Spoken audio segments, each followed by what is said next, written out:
আসসালামু আলাইকুম রহমতুল্লাহ। আশা করি সবাই ভালো আছেন। স্পোকেন ক্লাস 6 এ আপনাদের সামনে হাজির হয়েছি ক্যান নট এর ব্যবহার নিয়ে। তো আসুন দেখি, let's see. I can not, পারি না। ক্যান মানে পারা, ক্যান নট মানে পারি না। তো কি পারি না আমরা একটু দেখি। দেখুন, ছোট ছোট বাক্যের মাধ্যমে আপনার ইংলিশ স্ট্রং হতে পারে। তো দেখুন, আই ক্যান নট গো, আমি যেতে পারি না। আই ক্যান নট ইট, আমি খেতে পারি না। এরপরে দেখুন, আই ক্যান নট ইট, খেতে পারি না। আই ক্যান নট প্লে, আমি খেলতে কিন্তু পারি না। I can not right, I can not read, আমি কিন্তু পড়তে পারি না। এরপর দেখুন, আই ক্যান নট রাইট, আমি কিন্তু লিখতে পারি না।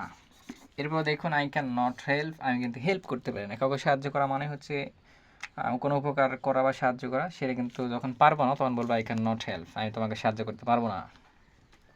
এবার আই ক্যান নট মেক, আমি কিছু তৈরি করতে পারবো না। আই ক্যান নট স্লিপ, আমি কিন্তু ঘুমাতে পারবো না।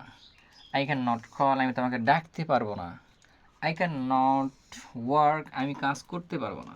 আই ক্যান নট কাট, আমি কিন্তু কাটতে পারবো না। তো ক্যান নটের ব্যবহার হচ্ছে ক্যান নট এর পরে ভার্বের ওয়ান, যে ভার্ব ওয়ান আমরা বলি, ভার্বের ওয়ান ব্যবহার করে আমরা বিভিন্ন ধরনের বাক্য তৈরি করতে পারি খুব সহজেই।